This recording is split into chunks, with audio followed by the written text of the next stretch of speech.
Hello friend, my name is Neeraj Martolia. तो हमने इससे पहले क्या करा था, चैप्टर 1 पढ़ लिया था, प्रॉपर्टीज ऑफ मटेरियल सोम में।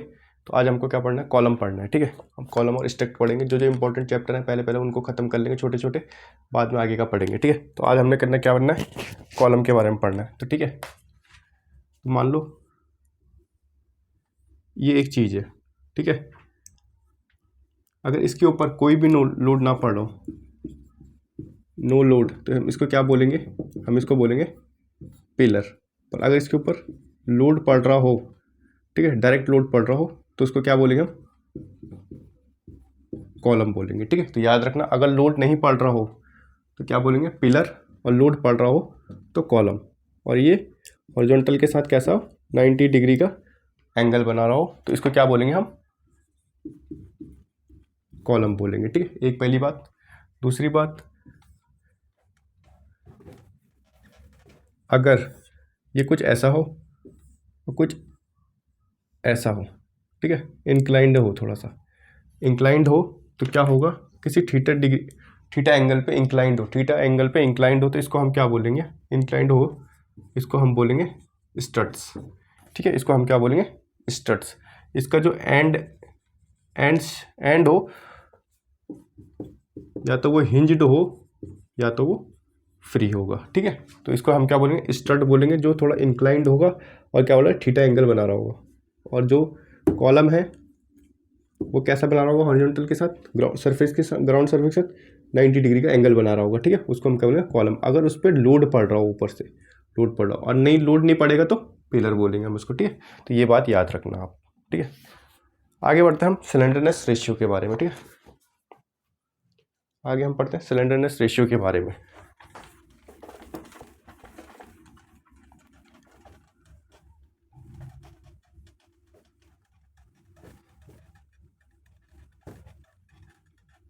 ठीक है, आगे बढ़ते हैं हम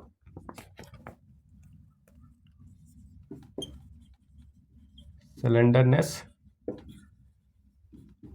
रेशियो के बारे में। ठीक है, सिलेंडरनेस रेशियो को किससे डिनोट करते हैं, लैम्डा। ठीक है, लैम्डा से डिनोट करते हैं। तो लैम्डा क्या होता है हमारे पास, सिलेंडरनेस रेशियो का फॉर्मूला क्या होता है, L effective upon R minimum. ठीक है, L effective of R minimum. L effective क्या होता है हमारा, एल इफेक्टिव क्या होता है हमारा, इफेक्टिव लेंथ ऑफ कॉलम। ठीक है, आर मिनिमम क्या होता है हमारा, मिनिमम रेडियस ऑफ गायरेशन। ठीक है, तो याद रखना, एक क्वेश्चन तो पक्का बनेगा इसमें से। ठीक है, सिलेंडरनेस रेशियो क्या होता है, L effective upon R minimum. ठीक है, L effective upon R minimum, तो याद रखना इसको। ठीक है, इसके बाद जो ये आर मिनिमम होता है उसको कैसे निकालते हैं हम, R minimum equals to under root of I minimum upon area. ठीक है, आई मिनिमम अपॉन एरिया से हम क्या निकालते हैं, आई मिनिमम अपॉन एरिया से हम क्या निकालते हैं, मिनिमम रेडियस ऑफ गायरेशन निकालते हैं। ठीक है, तो ये याद रखना आप लोग।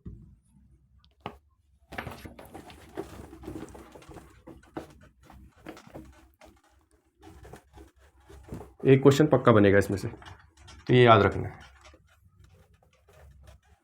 उसके बाद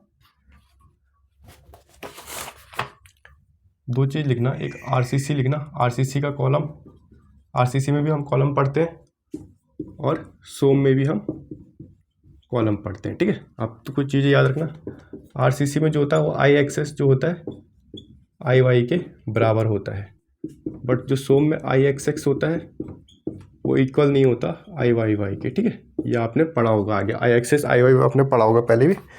तो यहाँ पे याद रखना, यहाँ पे कॉलम के सिर्फ दो टाइप होते हैं, कॉलम के सिर्फ दो टाइप होते हैं। ठीक है, एक क्या होता है हमारे पास, शॉर्ट कॉलम, शॉर्ट कॉलम, और एक क्या होता है हमारे पास, लॉन्ग कॉलम। ठीक है, याद रखना आप। और सोम में क्या होता है, कॉलम होते हैं तीन टाइप के। ठीक है, एक होता है हमारे पास शॉर्ट कॉलम, एक होता है हमारे पास इंटरमीडिएट कॉलम, इंटरमीडिएट कॉलम जिसको हम मीडियम कॉलम भी बोलते हैं, ठीक है। और तीसरा क्या होता है हमारे पास, लॉन्ग कॉलम, ठीक है। याद रखना इन चीज़ों को, ठीक है। तो एक चीज़ याद रखना, आरसीसी में याद रखना जो शॉर्ट कॉलम होता है उसमें जो स्लेंडरनेस रेशियो होता है वो लेस देन 12 होता है, ठीक है, लेस देन 12 होता है। और जो लॉन्ग कॉलम होता है उसमें क्या होता है, स्लेंडरनेस रेशियो ग्रेटर देन या इक्वल टू 12 होता है हमारा, ठीक है, ग्रेटर देन या इक्वल टू 12 होता है, ठीक है। एक चीज़ और रखना याद, यहाँ पे लिख देता हूँ नोट करके, अगर स्लेंडरनेस रेशियो 3 से कम या 3 के बराबर होगा, 3 से कम या 3 के बराबर होगा तो हम उसको क्या बोलेंगे, हम उसको पेडिस्टियल बोलेंगे, ठीक है। उसको क्या बोलेंगे हम, पेडिस्टियल बोलेंगे, ठीक है। याद रखना अगर स्लेंडरनेस रेशियो लेस देन 3 या इक्वल टू 3 होगा तो पेडिस्टियल बोलेंगे, ठीक है। आरसीसी कॉलम में क्या होता है, दो कॉलम होते हैं, एक शॉर्ट होता है एक लॉन्ग होता है। शॉर्ट क्या होता है, slenderness ratio less than 12 is short column, और स्लेंडरनेस रेशियो ग्रेटर देन या equal to 12 is long column, ठीक है, ये याद रखना। हम सोम पे पढ़ते हैं, सोम में जो शॉर्ट कॉलम होता है उसका देखो क्या होता है, स्लेंडरनेस रेशियो लेस देन या इक्वल टू 32 होता है, ठीक है, लेस देन या इक्वल टू 32 होता है, ठीक है। इंटरमीडिएट कॉलम की बात करें तो इसमें क्या होता है, 32 से तो बड़ा होगा बट स्लेंडरनेस रेशियो 120 से छोटा होगा, ठीक है, 32 से बड़ा और 120 से छोटा होगा, ठीक है। और लॉन्ग कॉलम में क्या होगा, स्लेंडरनेस रेशियो ग्रेटर देन या इक्वल टू 120 होगा हमारा, ठीक है। तो ये याद रखना आप, ठीक है, ये याद रखना। आगे बढ़ते हैं, फिर अब पढ़ते हैं हम theory of failure of column, ठीक है। कॉलम में कौन कौन सी फेलियर्स आते हैं, ठीक है, ये एक क्वेश्चन यहाँ से भी पूछ सकता है। तो सबसे पहले हम शॉर्ट कॉलम्स की बात करेंगे। शॉर्ट कॉलम कहाँ फेल होता है, क्रशिंग में फेल होता है। शॉर्ट कॉलम कहाँ फेल होता है, क्रशिंग में फेल होता है।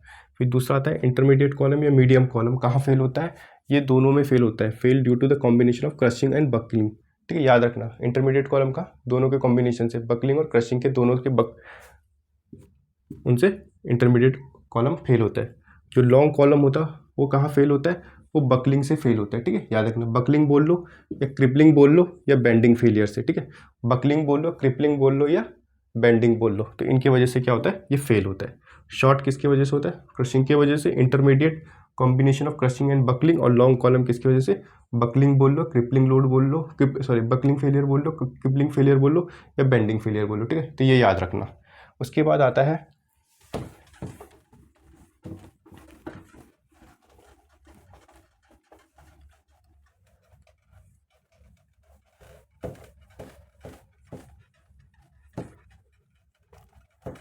उसके बाद पूछा जाता है यूलर्स फॉर्मूला कौन से कॉलम के लिए वैलिड है, तो कौन से लॉन्ग कॉलम के लिए वैलिड होता है, ठीक है। नोट पॉइंट में लिखना, Euler's formula, Euler's theory of column is valid only for, किसके लिए वैलिड रहता है, लॉन्ग कॉलम के लिए, ठीक है, लॉन्ग कॉलम के लिए वैलिड रहता है, ठीक है, ये याद रखना। यूलर्स का क्रिपलिंग फॉर्मूला याद रख लेना, PE equals to pi square EI L effective का स्क्वायर, तो ये याद रखना। एक चीज़ ये याद रखना, यूलर्स थ्योरी किसके लिए वैलिड होती है, सिर्फ लॉन्ग कॉलम के लिए। यूलर थ्योरी किसके लिए वैलिड होती है, केवल लॉन्ग कॉलम के लिए, ये याद रखना। और जो यूलर्स क्रिपलिंग लोड का फॉर्मूला है वो क्या होता है, पाई square EI upon L effective का स्क्वायर, ठीक है, तो ये याद रखना। दूसरी बात, यूलर्स थ्योरी तो हमको पता चल गई। फिर पूछता है, कई बार ये सब पूछे जाते हैं, ठीक है, फिर पूछते हैं Rankine theory. Rankine's theory is valid only for, is valid, जो रैंकाइन थ्योरी होती है वो किस किस के लिए वैलिड होती है, valid for both long and short column, ठीक है। जो रैंकाइन थ्योरी होती है वो किसके लिए वैलिड होती है, लॉन्ग के लिए भी और शॉर्ट के लिए भी, दोनों के लिए वैलिड होती है, और यूलर्स केवल लॉन्ग के लिए, ठीक है। तो जो रैंकाइन लोड निकालने का फॉर्मूला होता है वो होता है 1/P equals to 1/PE plus 1/PC, ठीक है। ये क्या होता है, रैंकाइन लोड निकालने का फॉर्मूला होता है, ठीक है। P मतलब क्या है इसमें, रैंकाइन्स लोड, याद रखना रैंकाइन्स लोड। PE क्या है, Euler's crippling load, Euler's crippling load. PC क्या है इसमें, क्रशिंग लोड, ठीक है। PC क्या हमारे पास, क्रशिंग लोड, ठीक है, क्रशिंग लोड, ठीक है। तो ये याद रखना आप, ठीक है। आगे बढ़ते हैं।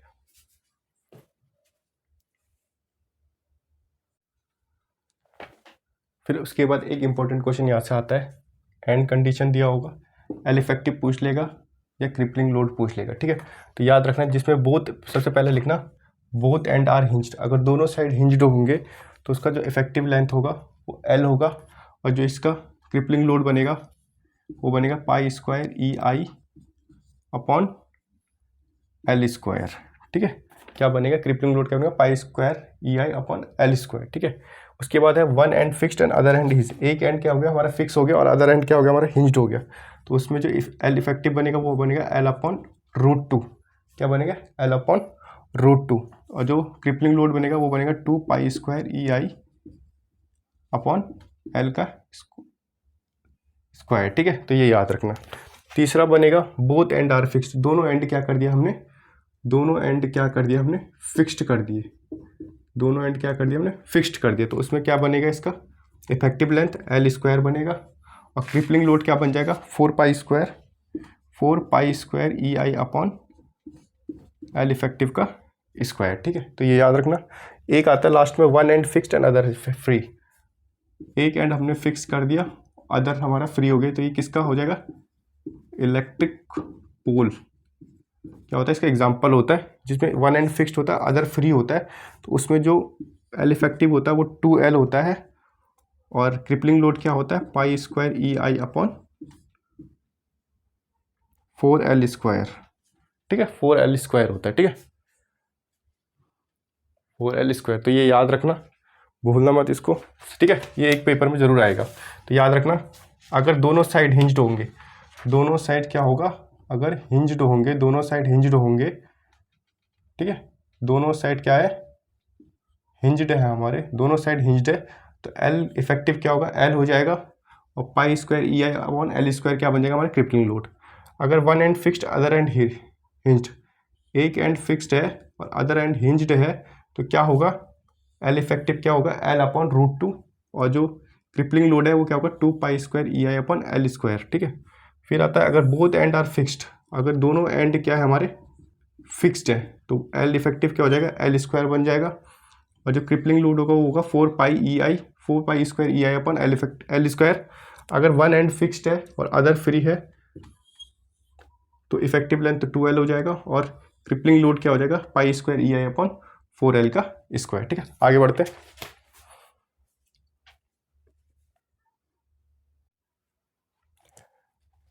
अब पढ़ते हैं, अगर स्लेंडरनेस रेशियो बड़ा है या बराबर है किसके, क्रिटिकल स्लेंडरनेस रेशियो के, तो एक बार लिख देता हूँ यहाँ पे, ये स्लेंडरनेस रेशियो है, स्लेंडरनेस रेशियो, और ये क्या हमारा क्रिटिकल स्लेंडरनेस रेशियो, ठीक है। अगर स्लेंडरनेस रेशियो बड़ा है या बराबर है किसके, क्रिटिकल स्लेंडरनेस रेशियो के, तो कौन सा चीज़ बनेगा, लॉन्ग कॉलम बनेगा, और लॉन्ग कॉलम फेल कहाँ होता है, बकलिंग में फेल होता है, ठीक है। और दूसरी बात, अगर जो स्लेंडरनेस रेशियो है, जो स्लेंडरनेस रेशियो है वो 30% to 40% है किसके, क्रिटिकल स्लेंडरनेस रेशियो के, तो वो शॉर्ट कॉलम बनेगा, फेल कहाँ होता है ये, क्रशिंग में, ठीक है। अगर स्लेंडरनेस रेशियो 30% से 40% है किसका, क्रिटिकल स्लेंडरनेस रेशियो का, तो क्या होगा, शॉर्ट कॉलम होगा, फेल्स कहाँ होगा, क्रशिंग में फेल होगा। फिर तीसरी बात, अगर स्लेंडरनेस रेशियो 36 to 90 के बीच में आता है, 36 से 90 के बीच में आता है किसके, क्रिटिकल वेलोसिटी के, क्रिटिकल स्लेंडरनेस रेशियो के 36 से 90 के बीच में आता है, तो इसको क्या बोलेंगे, इंटरमीडिएट कॉलम बोलेंगे। ये फेल्स का होता है combination of buckling and crushing में, ठीक है। एक चीज़ ये यहाँ से भी क्वेश्चन पूछते हैं, ये भी याद रखना। फिर उसके बाद आगे बढ़ते हैं।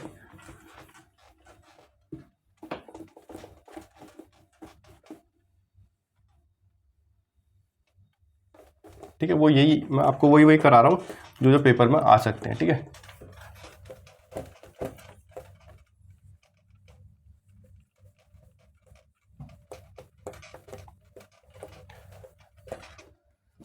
अब एक आता है रैंकाइन थ्योरी ऑफ कॉलम।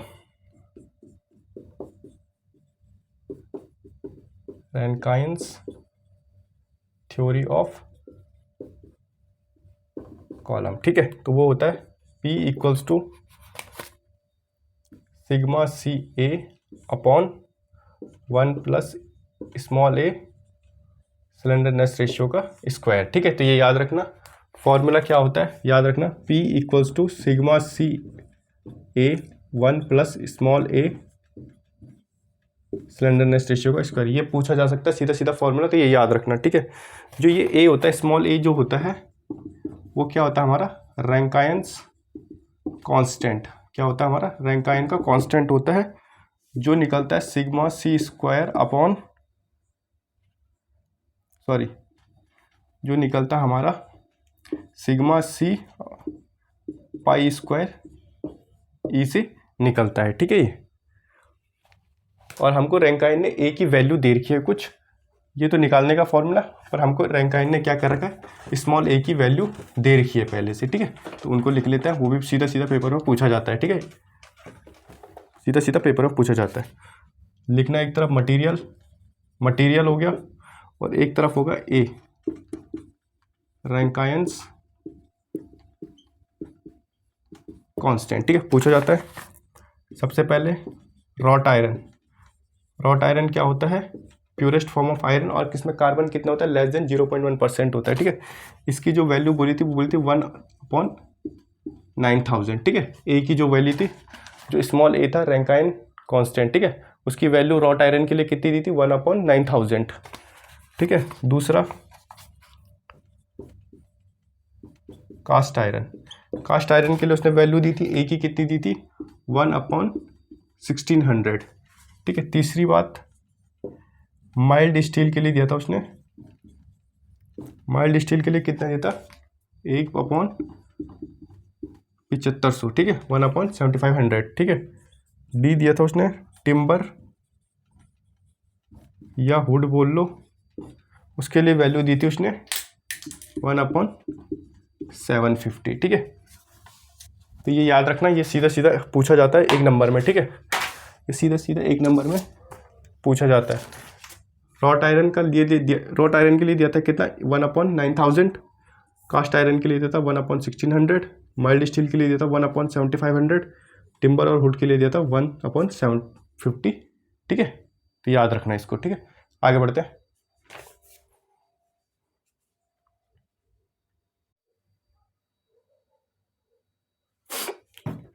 अब पढ़ते हैं इन चीज़ के बारे में, ठीक है। थोड़ा ये भी एक बार एग्जाम में पूछा जाता है कई बार, ठीक है। अगर किसका केस हो, अगर केस हो शॉर्ट कॉलम का केस हो, तो शॉर्ट कॉलम के केस में जो क्रशिंग लोड होता है वो किसके बराबर हो जाता है, रैंकाइन्स लोड के बराबर, ठीक है। क्रशिंग लोड किसके बराबर हो जाता है, रैंकाइन लोड के बराबर हो जाता है, किसमें, शॉर्ट कॉलम में, ठीक है। एक चीज़ ये याद रखना, in case of long column, जो लॉन्ग केस कॉलम होता है, यूलर्स क्रिपलिंग लोड जो होता है वो किसके बराबर हो जाता है, रैंकाइन्स लोड के बराबर, ठीक है। रैंकाइन लोड के बराबर हो जाता है, ठीक है। रैंकाइन लोड निकालने का फॉर्मूला मैंने आपको बताया था, P equals to sigma C A upon 1 plus small A slenderness ratio का स्क्वायर, ठीक है। तो ये भी याद रखना, ठीक है। अगर शॉर्ट कॉलम का केस होगा तो जो PC है, क्रशिंग लोड है, वो रैंकाइन लोड के बराबर हो जाएगा। लॉन्ग कॉलम के केस में Euler's crippling load Rankine load के बराबर हो जाएगा। और रैंकाइन लोड निकालने का formula sigma C A upon 1 plus A slenderness ratio का स्क्वायर, ठीक है, तो ये याद रखना। और स्मॉल ए क्या है, रैंकाइंस कांस्टेंट, ठीक है, तो ये याद रखना।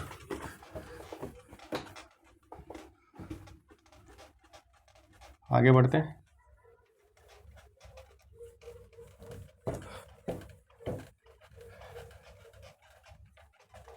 फिर पूछा जाता है हमसे कर्नल कोर एरिया के बारे में, ठीक है। फिर हमसे पूछा जाता है कर्नल कोर एरिया के बारे में, ठीक है। कर्नल कोर एरिया के बारे में पूछा जाता है। सबसे पहले रेक्टेंगुलर सेक्शन के लिए, दूसरा सर्कुलर सेक्शन के लिए, ठीक है। जो ये ई होता है वो लेस देन या इक्वल टू किसका होता है, b/6, या तो ई जो होता है लेस देन या इक्वल टू d/6, ठीक है, तो ये याद रखना, ठीक है। ई फॉर इसी सेंट्रिसिटी था उसमें, ठीक है, सेंट्रिसिटी, ठीक है। तो सर्कुलर सेक्शन में जो डाया ऑफ कोर सेक्शन होता है वो कितना होता है, d/4, ठीक है। ये क्या होता है, d/4 क्या होता है, d/4 क्या होता है, d क्या होता है, डाया ऑफ कर्नल कोर। जो कर्नल कोर सेक्शन होता है सर्कुलर कॉलम पे वो कहाँ पे होता है, d/4 पे होता है, ठीक है, d/4 पे होगा। आपने बुक को खोलना, कर्नल कोर का वो देखना, उसमें वो पता चल जाएगा आपको कि d/4 क्या बोल रहा हूँ मैं, ठीक है। वो तो होता है dia of kernel core section कितना होता है, d/4, ये याद रखना, सिंपल पूछ लेगा, dia of kernel core section of circular channel section that is d/4, ठीक है, तो याद रखना। इसकी जो इसेंट्रिसिटी होती है ई लेस देन या इक्वल टू d/8 पे होती है, ठीक है। इसी सेंट्रिसिटी कितनी होती है, d/8 पे। ई की रेक्टेंगुलर में कितनी होती है, ई लेस देन या इक्वल टू b/6 या d/6 बोल दो, ठीक है। उसके बाद एक टेबल दिया है, इसी के ऊपर एक टेबल होता है, शेप पूछता है हमसे कर्नल का, ठीक है, ठीक है, हमसे याद रखना। क्रॉस सेक्शन दे देगा हमको, क्रॉस सेक्शन ऑफ कॉलम दे देगा हमको क्वेश्चन में, हमसे पूछेगा shape of kernel core area, ठीक है, हमसे शेप पूछ लेगा और कॉलम दे रखा होगा हमको। सबसे पहली बात रेक्टेंगुलर और आई सेक्शन का पूछता है, दूसरा हमसे स्क्वायर का पूछता है, तीसरा हमसे सॉलिड सर्कुलर या हॉलो सर्कुलर का पूछता है, ठीक है, तो याद रखना रेक्टेंगुलर और आई सेक्शन का कैसा शेप होता है, kernel core area, kernel core area बोल रहे, कर्नल बोल लो, क्या होता है उसका शेप, कौन सा होता है, रोम्बस, ठीक है, कौन सा शेप होता है, रोम्बस। स्क्वायर का क्या शेप होता है, स्क्वायर का स्क्वायर ही रहता है, और सर्कुलर का क्या रहता है, सर्कल ही रहता है, ठीक है, तो याद रखना सर्कल रहता है, ठीक है। रेक्टेंगुलर का इसी सेंट्रिसिटी याद रखना, less than equal to b/6 या d/6। इस सर्कुलर का याद रखना, इसी सेंट्रिसिटी क्या था, लेस देन या इक्वल टू d/8 पे था, और जो डाया था कर्नल कोर एरिया का वो कितने पे था, d/4 पे था, ठीक है, तो ये सारा कुछ याद रखना। रेक्टेंगुलर और आई सेक्शन का शेप कैसा होता है कर्नल का, रोम्बस, स्क्वायर के लिए स्क्वायर, और सॉलिड और हॉलो सर्कुलर के लिए सर्कल रहता है, ठीक है, तो ये याद रखना। आगे बढ़ते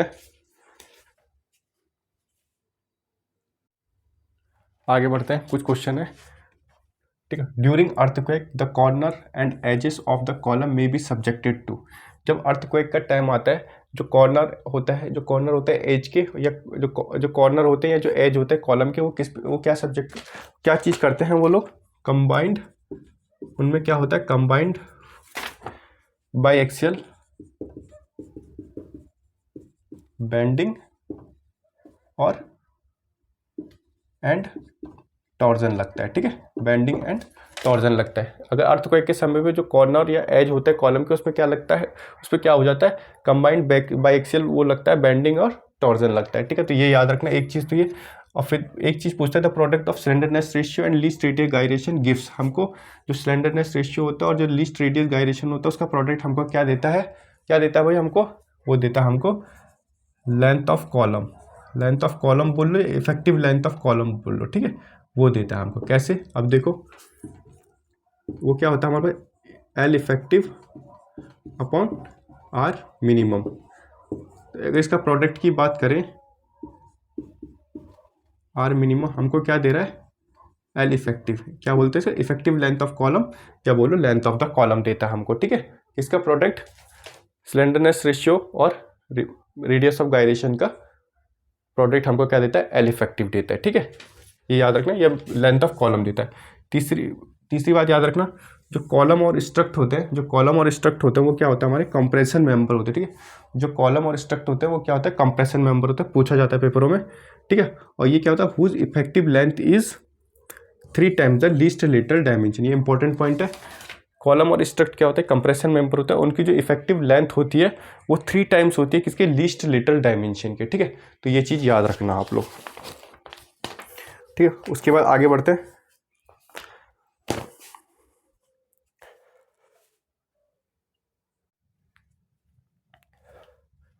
अब बढ़ते हैं आगे। तो हमने सबसे पहले लिखा the slenderness ratio of column is 0 when, जो स्लेंडरनेस रेशियो है कॉलम की वो 0 हो जाए तो तब किस केस में होगा, जब the length is supported on all the side through out its length, if the length is supported on all sides through out its length, जब क्या होगा, स्लेंडरनेस रेशियो कॉलम की क्या होगा, 0 हो जाएगा, ठीक है। स्लेंडरनेस रेशियो ऑफ कॉलम मतलब कॉलम का जो स्लेंडरनेस रेशियो 0 कब होगा, जब उसके जो कॉलम का जो लेंथ है is supported on all side, support है ऑल साइड से थ्रू आउट इट्स लेंथ, उसके पूरे लेंथ में क्या कर रखा है हमने, कॉलम के पूरे लेंथ में क्या कर रखा है हमने, उसको सपोर्ट कर रखा है, तब क्या होगा, स्लेंडरनेस रेशियो हमारा 0 हो जाएगा। तो पहली बात ये, जो फेलियर होता है कॉलम का किस पे डिपेंड करता है जी, स्लेंडरनेस रेशियो पे डिपेंड करता है। याद रखना, जो फेलियर होता है कॉलम में, लॉन्ग कॉलम में क्या कौन सा फेलियर होता है, बकल फेलियर होता है, बकलिंग फेलियर होता है, शॉर्ट में क्या होता है, क्रशिंग हो जाता है, इंटरमीडिएट में क्या होता है हमारा, बकल और क्रशिंग दोनों होता है, ठीक है। तो फेलियर ऑफ कॉलम किस पे डिपेंड करता है भाई, स्लेंडरनेस रेशियो पे डिपेंड करता है। फिर आता है dash stress is induced in the foundation, dash stresses are induced in the foundation bolts while fixing a column to its footing, ठीक है। तब कौन सा हमारा कौन सा स्ट्रेस लगेगा भाई, हमारा प्योर टेंशन का लगेगा, pure tension stress is induced in the foundation bolts while fixing a column to its footing, ठीक है। तो याद रखना, ठीक है, हम क्या कर रहे हैं, कॉलम को क्या कर रहे हैं, बोल्ट की सहायता से किस में कर रहे हैं, फाउंडेशन में क्या कर रहे हैं, फिक्स कर रहे हैं, तो उस टाइम पे कौन सा स्ट्रेस जनरेट होगा, प्योर टेंशन का केस होगा, ठीक है। फिर पूछ रहा था ratio of the equivalent length of the column to the maximum radius of gyration is called क्या बोलता, जो रेशियो पूछ रहा है हमसे equivalent length of the column या एल इफेक्टिव, इक्विवेलेंट लेंथ को क्या बोलते हैं, एल इफेक्टिव भी बोलते हैं, इफेक्टिव लेंथ भी बोलते हैं, किससे, मैक्सिमम रेडियस ऑफ गायरेशन से, उसको हम क्या बोलते हैं, उसको बोलते हैं हम बकलिंग फैक्टर, उसको क्या बोलते हैं, बकलिंग फैक्टर। अब बकलिंग फैक्टर का ही दूसरा नाम क्या है हमारा, स्लेंडरनेस रेशियो, ठीक है, स्लेंडरनेस रेशियो, ठीक है। स्लेंडरनेस रेशियो क्या होता है हमारा, L effective upon R minimum होता है वैसे, बट अगर आप और भी आगे पढ़ोगे तो आपको ऐसा भी लिखा आएगा कहीं पे, L effective upon R, R मतलब रेडियस ऑफ गायरेशन, ठीक है। आगे बढ़ते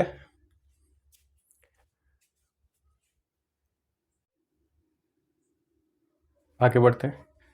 तो सबसे पहले याद रखना, अगर हमसे पूछा जाए पेपर में, आजकल का नया क्वेश्चन है, effective slenderness ratio for cantilever column, अगर कैंटिलीवर कॉलम के लिए हमसे स्लेंडरनेस रेशियो पूछी जाए तो वो क्या होता है, वो होता है 2L upon gamma, are minimum, ठीक है, सॉरी आर होता है, ठीक है, 2L बाई आर होता है, ठीक है, 2L बाई आर होता है, किसके लिए, कैंटिलीवर कॉलम के लिए स्लेंडरनेस रेशियो। एक चीज ये याद रखना। फिर पूछा जाता है effective length of the column is the length between the point of, मतलब अगर हमसे पूछे इफेक्टिव लेंथ पूछे कॉलम की तो वो क्या होता है, वो होता है हमारे पास जीरो बेंडिंग, किसके बीच का पॉइंट होता है, जीरो बेंडिंग मोमेंट्स, ठीक है, और या तो जीरो बेंडिंग मोमेंट बोल लो या तो उसको क्या बोलो, points between, distance between contraflexure, distance between contraflexure, ठीक है, डिस्टेंस बिटवीन कॉन्ट्राफ्लेक्सर, ठीक है। जैसे अब मान लो ये कॉलम है, तो सिंपल मान के चलो क्या हो रहा है, कुछ इस तरीके से फेल हो रहा है, तो इस पॉइंट से इस पॉइंट को हम क्या बोलेंगे, एल इफेक्टिव बोलेंगे, ठीक है, एल इफेक्टिव बोलेंगे। तो यही पूछा गया है, effective length of the column is the length between the point of zero bending moment, यहाँ पे क्या होगा, जीरो बेंडिंग मोमेंट होगा, और या तो क्या बोलेंगे, डिस्टेंस बिटवीन द कॉन्ट्राफ्लेक्सर, ठीक है, जो डिस्टेंस बिटवीन है कॉन्ट्राफ्लेक्सर के उनके बीच की दूरी को क्या बोलेंगे हम, इफेक्टिव लेंथ बोलेंगे, ठीक है। फिर पूछा गया the formula gives by IS code, एक फॉर्मूला दिया आईएस कोड ने, calculating allowable stress for design of eccentrically loaded column is based on, ठीक है। क्या बोला, एक आईएस कोड ने हमको एक फॉर्मूला दिया है किसके लिए, अलाउबल स्ट्रेस निकालने के लिए, किसका, डिजाइन ऑफ इसीसेंट्रिकली लोडेड है कॉलम, ठीक है, उसके लिए। तो उसके लिए किसका फॉर्मूला, किनका फॉर्मूला लगता है, उस फॉर्मूले का नाम है पेरी फॉर्मूला, ठीक है, पेरिस फॉर्मूला, उसका नाम क्या है, पेरिस फॉर्मूला। तो ये याद रखना, पेरिस फॉर्मूला, ठीक है। एक फॉर्मूला दिया आईएस कोड ने कैलकुलेटिंग करने के लिए, अलाउबल स्ट्रेस निकालने के लिए, वो कॉलम में क्या है, इसी सेंट्रिकली लोडेड लग रहा है, तो वो कौन से फॉर्मूले के नाम से जाना जाता है, पेरी फॉर्मूला के नाम से जाना जाता है, ठीक है। पूछा गया कि अगर इफ द फ्लेक्सिबल रिजिडिटी जो EI होता है वो कॉलम का क्या हो जाए, दुगना हो जाए, डबल हो जाए, तो जो स्ट्रेंथ होगी कॉलम की वो कितने परसेंट, कितना इंक्रीज होगी। अगर जो फ्लेक्सिबल रिजिडिटी EI है वो कॉलम की दुगनी हो जाए तो स्ट्रेंथ कितनी बढ़ेगी, स्ट्रेंथ भी कितनी बढ़ेगी, 2 टाइम्स हमारी बढ़ जाएगी, ठीक है। ये हो गया हमारा।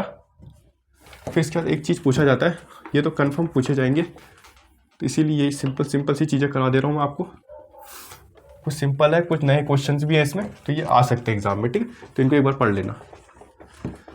70 to 80 क्वेश्चन तो बन ही जाएंगे इनमें से, तो आप एक बार अच्छे से पढ़ लेना, ठीक है।